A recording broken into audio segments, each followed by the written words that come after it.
Hi there.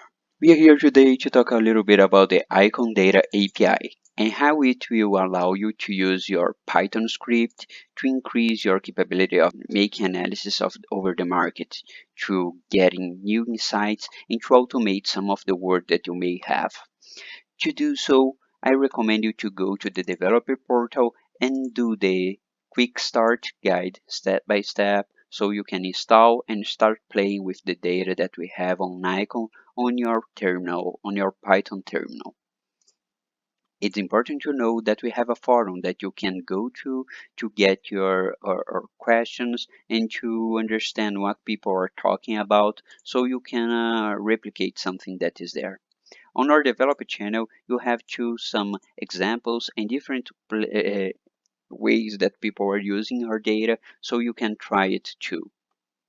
Today, we will explore our options strategy notebook that is using our Python data, our Eikon data on Python to do the calculation. To do so, you will need to import our Eikon library. Importing the other libraries that I am using here are more for manipulating the data and doing the visualization process. Here we can see how fast the library will work. We will get about 123 different assets, different information for each one of these assets. We can see how fast it will be. Each one of these assets is really an option on Petrobras. So we are getting the chain of options of Petrobras that we can see here and different details about each one of these options. To do the calculation for the strategy and for the pricing, we will need our free risk rate. As we are talking about the Brazilian market, we are using the Selic rate for the short-term free risk rate. Here we are just separating the call from the puts, just showing how our data is looking like, so we can go forward. Here we will look at the expiring alternatives that we have. As for now, I will only do a strategy that is using only one expiring date, so I will use the 20 July to do it. We will need to filter what universe of options that we are talking about. So I want to see at the ones that are 15% above and below the money level. Here we can see a little visualization of it. You can see how Python is fast and how it can allow you to do different processing and in a more fast way, right? This is interesting to notice. Here we have the table of the call and the put options, so we can understand how they are, what are the levels that we are talking about here. And going a little bit down the code, we can see the alternatives that we have of strategies that I already built.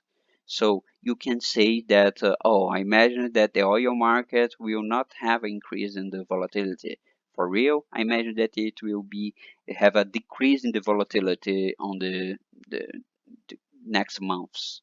So you can choose one of the alternatives that we have here on the volatility short strategy.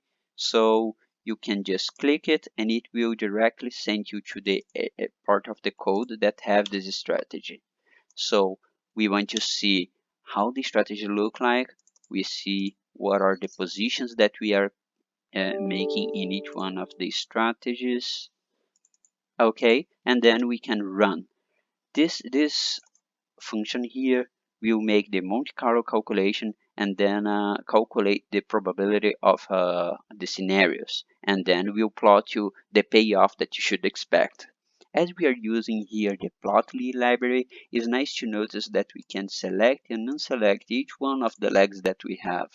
Each leg is a position that we have here in my strategy. So you can understand how each one of these legs is behaving to make your payoff behavior that you are expecting to see.